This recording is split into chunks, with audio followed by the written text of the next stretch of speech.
வந்து குடியிருப்பு பகுதியா அல்லது வணிக வளாகமாக இருக்கக்கூடிய பகுதியா, என்ன இடம் அது? அப்படியே இந்த மேகாலி நகரை பொறுத்த அளவில் குடியிருப்பு பகுதி மட்டுமல்லாமல் ஒரு சில வணிக வளாகங்கள் உள்ளிட்டவையும் அந்த பகுதியில் உள்ளது மிக முக்கியமாக பார்க்கப்படுது. இந்த குறிப்பிட்ட காம்ப்ளெக்ஸை பொறுத்த அளவில் அலுவலகங்கள் மற்றும் வணிக கடைகள் சிலவை இருந்ததாகவும் முதற்கட்டமாக கூறப்படுகிறது. ஒரு கட்டிட அதாவது குடியிருப்பை கோடு சேர்ந்த ஒரு வணிக வளாகமாக அது இருக்கலாம் என்ற ஒரு தகவலும் முதற்கட்டமாக ஆனால் அதிகாரப்பூர்வமாக என்னென்ன வணிக வளாகமாக இருந்ததா அல்லது முழுவதுமாக வீடுகள் உள்ள பகுதியா என்பது தொடர்பான எந்த ஒரு அறிவிப்பையும் அதிகாரிகள் தற்பொழுது வரை வெளியிடவில்லை. ஆனால் அதாவது மேகாலி நகரனுடைய ஃபாரன்சிக் கிராஸ் பகுதியை பொறுத்த அளவில் அளவுக்கு அதிகமான குடியிருப்பு பகுதிகளும் வணிக வளாகங்களும் இருக்கும் பகுதியாகத்தான் குஜராத்தில் பார்க்கப்படுகிறது. அகமதாபாத் விமான நிலையத்தினுடைய பின்புறம் இந்த ஒரு பகுதி அமைந்துள்ளது மிக முக்கியமாக பார்க்கப்படுகிறது. அதிக அளவில் அதிகாரிகள் அரசு அலுவலகங்களும் அந்த பகுதியில் இருப்பதாகவும் அதிகாரிகள் தெரிவித்திருக்கிறார்கள். ஐஜிபி ஆபீஸ், அகமதாபாத்தினுடைய இந்த ஐஜிபி ஆபீஸ் என்பது மாநில சிட்டி கவர்மெண்ட், அதாவது மாநில அரசாங்கத்தினுடைய பல்வேறு அலுவலகங்களும் அந்த ஒரு பகுதியில் அமைந்துள்ளதையும் அதிகாரிகள் அதிகாரப்பூர்வமாக தெரிவித்திருக்கிறார்கள். ஒரு சில குடியிருப்பு வீடுகள், வணிக வளாகங்கள் மற்றும் அலுவலகங்கள் அமைந்திருக்கக்கூடிய ஒரு காம்ப்ளெக்ஸாகத்தான் இந்த ஒரு ஐஜிபி பகுதியில் ஐஜிபி காம்ப்ளெக்ஸ் என்பது இருப்பது தற்பொழுது கூறப்படுகிறது. சுசித்ரா, தற்பொழுது மத்திய உள்துறை அமைச்சர் அங்கு இருக்கக்கூடிய முதலமைச்சரிடம், குஜராத் முதலமைச்சரிடம் பேசியிருக்கிறார் என்ற அந்த தகவலும் கூட தற்போது சொல்லப்படுகிறது. அது சார்ந்த விவரங்களையும் பதிவு செய்யுங்கள். மேலும் இதில் தீயணைப்பு வீரர்கள் அல்லாமல் வேறு படை வீரர்களும் இந்த மீட்பு பணியில் ஈடுபடுத்தப்படுவாங்களா? அது சார்ந்த முடிவை யார் எடுப்பார்கள்? அப்படியே ஏற்கனவே அதாவது 3 முதல் 4 பாதுகாப்பு பிரிவுகளை சார்ந்த, அதாவது நீங்கள் கூறியது போல தீயணைப்பு படை, மாநில காவல்துறை அதிகாரிகள், விமான பாதுகாப்பு படையினுடைய அதிகாரிகள், அதாவது சிஐஎஸ்எஃப் உள்ளிட்ட அங்கு இருக்கக்கூடிய பணியில் இருந்த அதிகாரிகள், அவர்கள் மட்டுமல்லாமல் மருத்துவ சேவைகளில் ஈடுபட்டு வருவர்களும் அந்த பகுதியில் தற்பொழுது மீட்பு பணியில் முதற்கட்டமாக ஈடுபடுத்தப்படுகிறார்கள். கூடுதலாக தேவைப்படும் பட்சத்தில் சிஆர்பிஎஃப் வீரர்களும் அங்கு அனுப்புவதற்கு தயாராக உள்ளதாக குஜராத் மாநிலத்தினுடைய முதல்வரிடம் தற்பொழுது சற்று முன் பேசிய மத்திய உள்துறை அமைச்சர் அமித்ஷா உறுதியளித்திருக்கிறார். தேவையான அனைத்து உதவிகளையும் செய்வதற்கு மத்திய அரசு தயாராக உள்ளது என்ற ஒரு கருத்தையும் அவர் கூறியுள்ளது முக்கியமாக பார்க்கப்படுகிறது. தேவையான நடவடிக்கைகளையும் மத்திய விமான போக்குவரத்து அமைச்சகமும் நேரடியாகவே கண்காணிக்கும் எனவும் மத்திய உள்துறை அமைச்சகம் இந்த விவகாரத்தில் அனைத்து உதவிகளையும் செய்யும் என்ற ஒரு தகவலையும் தற்பொழுது மத்திய உள்துறை அமைச்சர் அமித்ஷா குஜராத்தினுடைய முதல்வர் பூபேந்திர படேலிடம் பேசிய பொழுது தெரிவித்துள்ளதாக தற்போது முதற்கட்ட தகவல் வெளியாக இருக்கிறது. இன்னும் சற்று நேரத்தில் அம்மாநில முதல்வர் நேரடியாக சம்பவம் நடைபெற்ற இடத்திற்கு சென்று மீட்பு பணிகளை அவர் நேரில் பார்வையிடுவார் என்றும் எதிர்பார்க்கப்படுகிறது. ஏர் இந்தியாவினுடைய அகமதாபாத்திலிருந்து லண்டனுடைய அந்த காட்விக் விமான நிலையத்திற்கு புறப்பட்ட இந்த விமானம், அதாவது போயிங் 787 ரக இந்த விமானம் என்பது விபத்திற்கு உள்ளாகியுள்ளது. தற்பொழுது அதிகாரப்பூர்வமாக உறுதி செய்யப்பட்டுள்ளது. இந்தியாவினுடைய மத்திய விமான கட்டுப்பாட்டு இயக்கத்தினுடைய ஒரு குழு ஒன்றும் அந்த சம்பவம் நடைபெற்ற பகுதிக்கு நேரடியாகவே விரைந்துள்ளது என்ற ஒரு தகவலையும் அதிகாரிகள் தெரிவித்திருக்கிறார்கள். முதற்கட்ட மீட்பு பணிகள் அந்த பகுதியில் முழுவதுமாக நடைபெற்று வருகிறது. அருகில் இருக்கக்கூடிய மருத்துவமனைகளுக்கு அனைவருமே கொண்டு செல்லப்பட்டு அவர்களுக்கான அந்த ஒரு சிகிச்சையும் வழங்கப்பட்டு வருவதாக அதிகாரிகள் முதற்கட்டமாக தெரிவித்திருக்கிறார்கள். அமைச்சர்கள், குஜராத்தினுடைய கேபினெட் அமைச்சர்கள் மற்றும் முதல்வரும் இன்னும் சற்று நேரத்தில் அந்த பகுதிக்கு பார்வையிட செல்ல உள்ளதாகவும் அதிகாரிகள் தெரிவித்திருக்கிறார்கள். அபிநயா. சுசித்ரா, தற்பொழுது இந்த விமான விபத்து தொடர்பாக இதற்கான காரணம் என்பது முழுமையாக தெரிய வருவதற்கான கால அவகாசம் அதிகமாக எடுக்கும். தற்பொழுது இது எதனால் ஏற்பட்டது என்பதை முதற்கட்டமான தகவலை யார் கூறுவார்கள்? அந்த விமான நிறுவனம் தரப்பில் சொல்லப்படுமா அல்லது மத்திய விமான சேவை போக்குவரத்து துறை அது தரப்பில் சொல்லப்படுமா? யார் இது சார்ந்த தகவல்களை வெளியிடுவார்கள்? அப்படியா, ஒரு விமானத்தினுடைய விபத்து என்று ஏற்படும் பொழுது அதிகாரப்பூர்வ தகவல் என்பது தொடர்புடைய ஏர் இந்தியா விமானம், அந்த விமான நிறுவனம் சார்பாக முதற்கட்ட தகவல் என்பது அறிவிக்கப்படுவதற்கான வாய்ப்புகள் இருக்கிறது. இருந்தாலும் எவ்வளவு பேர் அந்த விபத்தில் பாதிக்கப்பட்டிருக்கிறார்கள், தங்கள் விமான நிறுவனத்தினுடைய அந்த விமானத்தில் எவ்வளவு பேர் பயணித்தார்கள், அதில் எப்பொழுது விபத்தில் சிக்கியது என்பது தொடர்பான ஒரு அறிவிப்பை விமான நிறுவனம் ஒருபுறம் செய்தாலும் அதற்கு முன்னதாக ஏர்போர்ட் அத்தாரிட்டி ஆஃப் இந்தியா, அதாவது AAAI என அழைக்கப்படக்கூடிய அந்த விமான நிலைய இயக்குநரகம் தான் அதற்கான அதிகாரப்பூர்வ அறிவிப்பை அவர்கள் வெளியிடுவது மிக முக்கியமாக பார்க்கப்படுகிறது. இந்த மேனிஃபெஸ்டோவில் இருக்கக்கூடிய பயணிகளுடைய விவரங்கள், அந்த விமானத்தில் பயணித்த ஊழியர்கள் எவ்வளவு பேர் என்பதற்கான விவரங்களை இன்னும் சற்று நேரத்தில் சமூக வலைதளம் மற்றும் ஏர் இந்தியாவுடைய .com மூலமாக தாங்கள் வெளியிடுவோம் என்ற ஒரு முதற்கட்ட தகவலை ஏர் இந்தியா நிறுவனம் தற்போது அதிகாரப்பூர்வமாக எக்ஸ் தளத்தில் பதிவிட்டுள்ளது. ஆனால் அதற்கு முன்னதாகவே ஏர்போர்ட் அத்தாரிட்டியினுடைய அதிகாரிகள் இந்த தொடர்புடைய ஏர் இந்தியா விமானம் விபத்தில் சிக்கியுள்ளது, அந்த விபத்தை தற்பொழுது அவர்கள் அசஸ் செய்து நடவடிக்கைகளை மேற்கொள்ளப்பட்டு வருவதாகவும் அதிகாரிகளும் தெரிவித்திருக்கிறார்கள். ஆனால் எவ்வளவு பயணிகள் அதில் அதிகாரப்பூர்வமாக பயணித்தார்கள், எவ்வளவு பேர் அதில் உயிரிழந்திருக்கலாம், எவ்வளவு பேர் அதில் காயமடைந்திருக்கலாம் என்பது தொடர்பான அறிவிப்புகளை ஏர்போர்ட் அத்தாரிட்டி அதிகாரப்பூர்வமாக வெளியிடும் என்ற ஒரு தகவலையும் அதிகாரிகள் தெரிவித்திருக்கிறார்கள். ஏர் இந்தியா நிறுவனமும் இந்த தற்போதைய நிலைமையை அது கண்காணித்து வருகிறது எனவும் கூடுதல் விவரங்களை விரைவில் வெளியிடுவோம் என்ற ஒரு தகவலையும் ஏர் இந்தியா நிறுவனம் தற்போது தெரிவித்துள்ளது. இது தீவிரவாத தாக்குதலா என்ற கோணத்திலும் விசாரணை நடைபெறுவதாகவும் ஒரு தகவல் வெளியாக இருக்கிறது.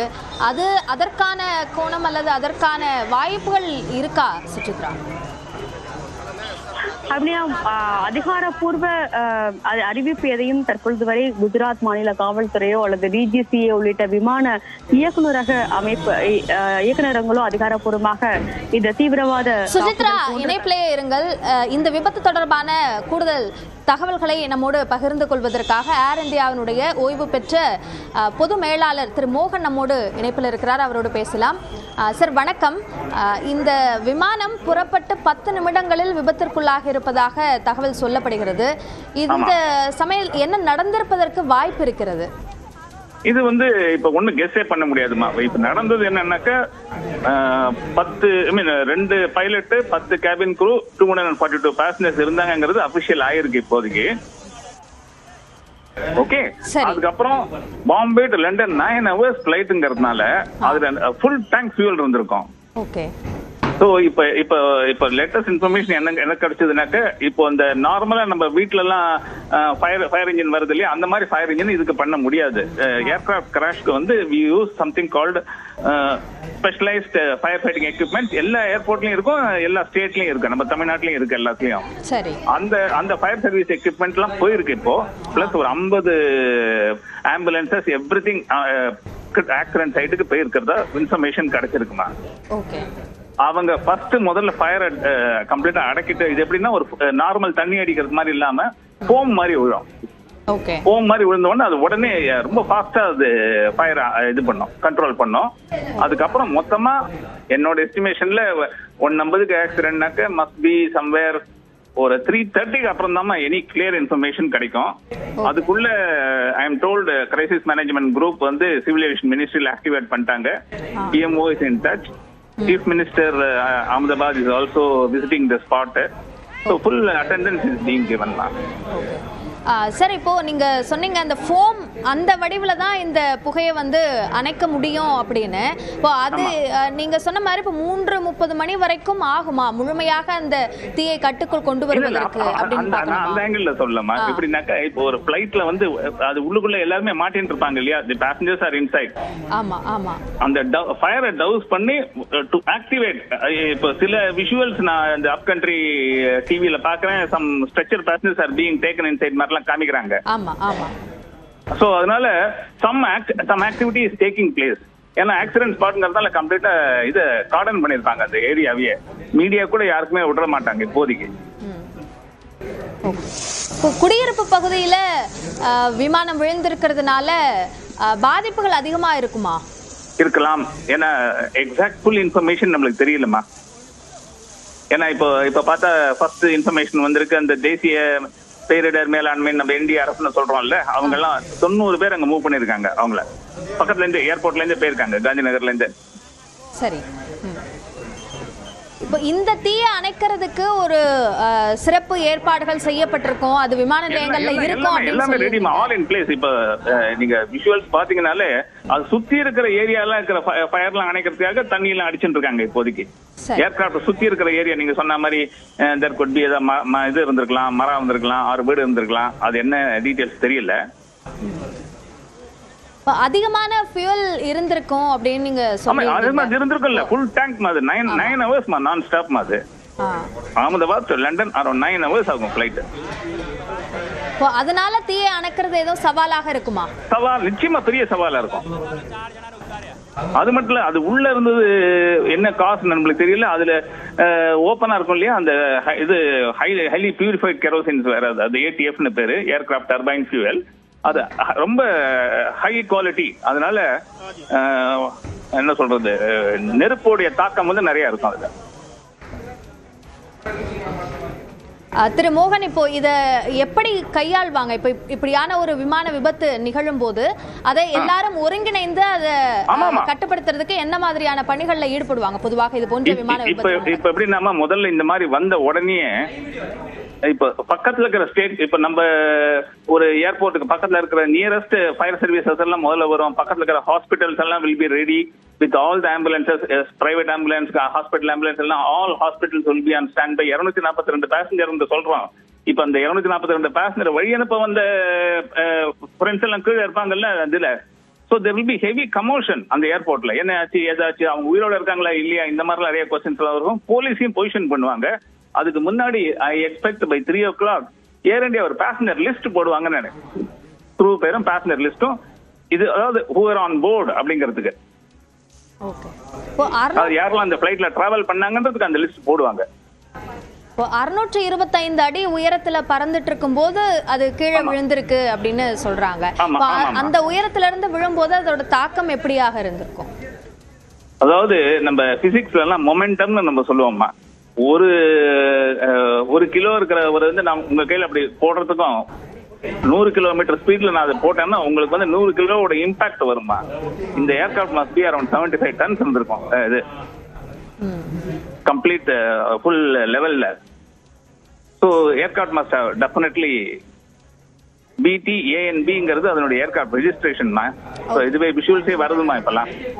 ஆமா, அப் கண்ட்ரி பேப்பர்ல, அப் கண்ட்ரி சேனல்ல விஷுவல்ஸே வருது, ஏர்கிராஃப்டோட விஷுவல்ஸே வருது, கிராஷ் ஆகுது. Okay okay okay sir. I think aircraft இது ஆல்டிட்யூட் லூஸ் பண்றதுமா, வெடிக்கல் அது. Okay okay. இது பாக்கும்போது ஏர்கிராஃப்ட் ஏர்போர்ன் ஆயிட்டு அப்படியே இறங்குது, அப்படியே ஆமா ஆமா ஆமா சிங்க் ஆகுது அப்படியே. ஒரு ஹை இம்பாக்டோட அது விழுந்து நிச்சயமா எரியறத நம்மளால பார்க்க முடியுது அந்த காட்சி. ஏன்னா ஏர்கிராஃப்ட்ல ஃபுல் டேங்க் ஃபியூல் இருக்குமா. ஆமா. அந்த சென்று அந்த விபத்துக்குள்ளாகிற அந்த விதத்தை பார்க்கும்போது அது எப்படியாக நடந்திருக்கும் அப்படின்றத உங்களால யூகிக்க முடியுதா?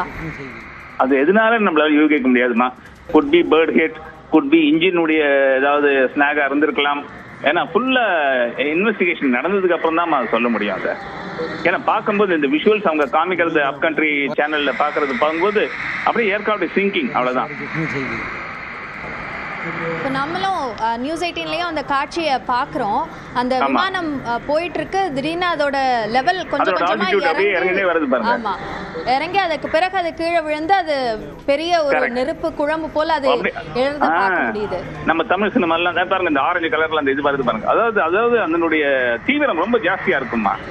நம்ம வீட்டுல பண்ற கெரோசின் வந்து 0.5 0.6 ஸ்பெசிபிக் கிராவிட்டி, இதுக்கு வந்து 0.8மா.